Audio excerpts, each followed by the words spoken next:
Coral reefs are a vital part of Florida's fishery, but it's no secret that their health has been rapidly declining in recent years. So, on this week's episode of Real Talk, I'm sitting down with one organization working to change that. Real Talk starts right now.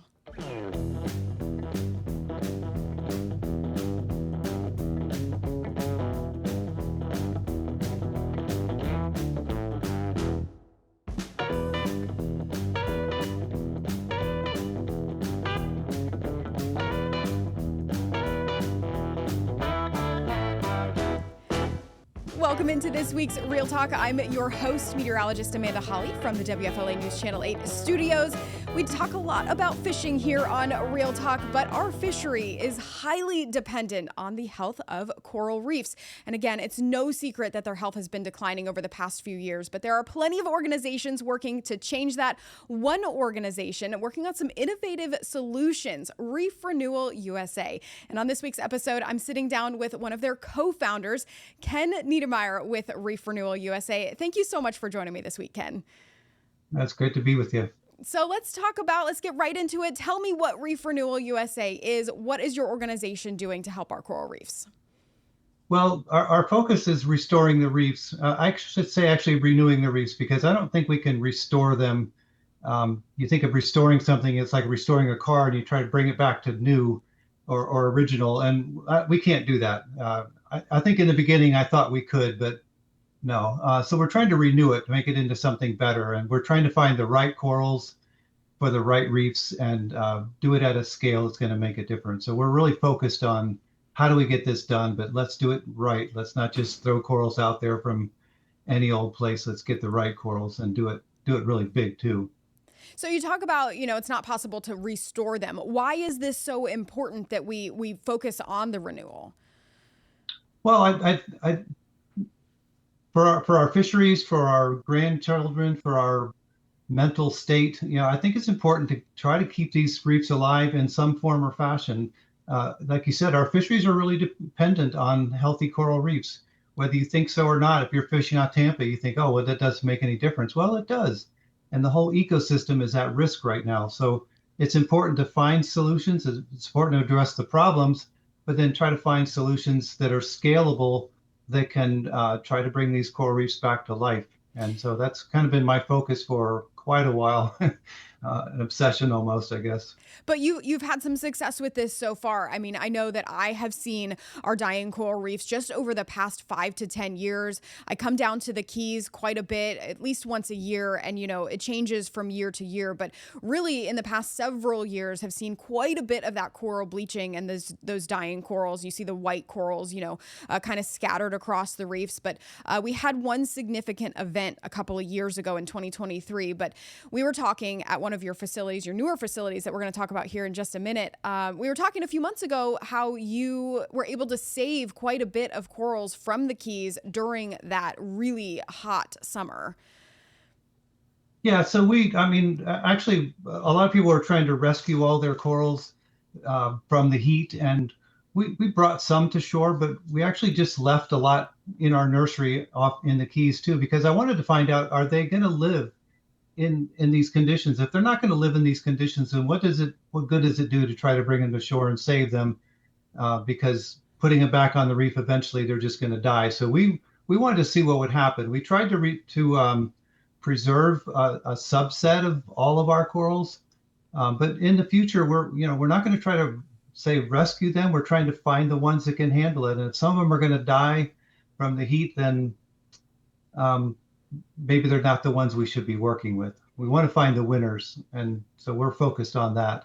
So is that part of your innovation? I mean, you guys are actually taking the genetics from some of these corals that are surviving these hot water temperatures and the pollution that we're seeing. Is that part of your innovation, where you're taking the genetics, the ones that are surviving, and breeding those? Yeah, so the finding them and focusing on the winners, actually just focusing on genetic preservation in general. Even the losers are important to preserve and keep. And that's the reason we're moving into this facility in Central Florida in Ruskin, is to have a land-based facility where it's temperature controlled. We can keep these things alive all the time, but also breeding for things that we want. So we want to find corals that are heat resistant. So we're trying to breed heat resistance into successive generations. And that's a long process. It's a lot of unknowns. It really hasn't been done at any scale yet, but we really think it's the future. And we're working with a lot of other organizations in Florida, even in the Tampa area, to help us find the right corals and to produce them at a big enough scale and at a price point that we can actually do something on the reef So let's that's talk about measurable. let's talk about that process because it is really interesting. So you guys are going out on the coral reefs in the Florida Keys. You're collecting these corals, right? You bring them back, you're studying them, and then you just opened this facility not that long ago in Ruskin, and you're bringing them up here to Hillsborough County where I'm at. You're putting them in these tanks, you're growing them, and then you bring them back down to the Keys to outplant the ones that are surviving and that are able to be planted back out on the reefs to renew them. Right. So the coral. So we're picking the right corals to begin with. So we've got corals that survived and didn't bleach in the 2023 bleaching event. So those are the prime ones. We know which ones they are. But we've also gone into areas that were exposed to extreme heat and found corals that have thrived and survived and thrived in that extreme heat. So we bring those back. We keep them in the Keys, a subset of them, and then a subset we bring back to our facility in Ruskin.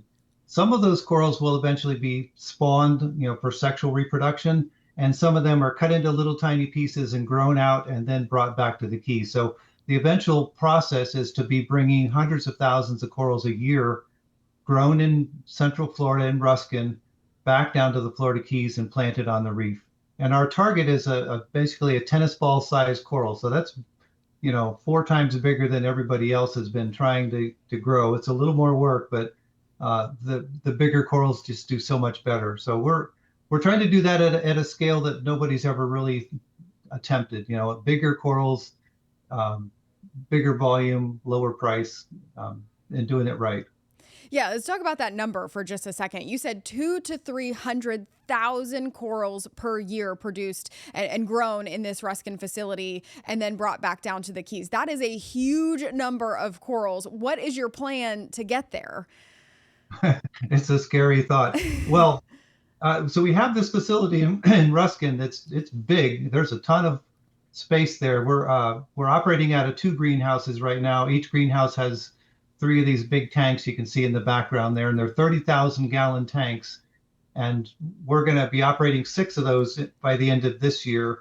And there's six more of them ready to be utilized, and there's room for more. So we're just going to keep filling this thing with coral and hiring people and figuring out how to do it. And yeah, 2 or 300,000 corals a year is mind-boggling when you think of the size and the fact that all those corals have to be taken back down to the Florida Keys and put out on the reef by somebody. But I think we can scale up for it. And I think if they're the right corals, the proof will be in the pudding. It'll work. These are, we were growing staghorn and elkhorn coral. Everybody was doing that for a long, long time. And it's a little bit like growing weeds. It's easy to grow. They grow fast, but then they die quickly.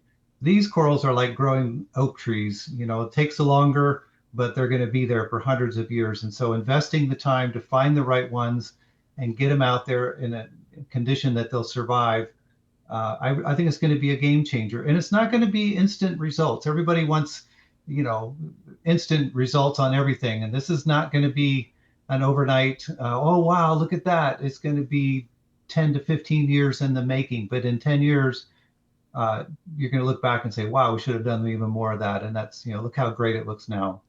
And you said that 10 years ago, and now you're saying you're so glad that you started this process so long ago because you've already seen some of that success. Yeah, and we did start on this 10 years ago. I started growing corals, and the first coral nursery was 20 years ago, 25 years ago now. So I've been doing this for a while, but everything has, there was no book. I tell people there was no book in the beginning. We didn't even have Google. I mean, Google was like a brand new company that nobody was using. You're talking about 2000, 2001, 2002. So it goes way back. So we just tinkered our way forward. Everything we did kind of worked, but we were always, how do we do it better? Even now, I'm like, even though we're really cranking out a lot of corals, we're making great success, it's just not good enough. We still need to do better, and we need to do better. It's like meteorologists, you always need more information. How can you predict the weather if you don't have enough information? You're never going to have enough, and you're always going to want to have a better way to, measure what's coming on, changes in pressure in different places. I don't know what you guys call the magic you do, but you're never going to be satisfied with what you have. You always want more. And I always think we can do better than what we're doing now. But And it's not going to stop me from starting to do something. that's true. I think that it's really cool as well that you guys don't have any secrets. You are working with other organizations and sharing what you're learning because there's only one goal here. There should be. I mean, there's a lot of people. I mean, in the collaborative work we're doing right now, I think we all want to restore reefs, but there's some people that are like so focused on research, and they want to know everything and publish papers on it, and that's great. That helps everybody. Ours is more, how do we get this done? How do we scale this corals up? How do we get them to, so I don't, it's not that I don't care about the research, but that's not how I operate. If it's working, we're going to do more of it, and I don't care why it works. I just know that it works. So, but I think we're all saying we want, this is important to us. And it's interesting too, because it started with just a couple of people years ago, 25 years ago, when I started doing this. You could put the whole team in a Volkswagen, and now it's hundreds and hundreds of people throughout the state and really throughout the country that are working on this problem. And it's super exciting what's going on right now. The effort, the progress we're making, just an exciting time, even though the environment is a lot more challenging and there's a lot more, it's like, it's bad out there. The opportunity and the excitement that's in the air right now is, it's just tangible. I wish I was 30 years younger and could do this some more. And keep going, right? And Yeah. you need help with that. So when we come back right here on Real Talk, we are going to talk about how you can be involved and how you could possibly adopt a coral.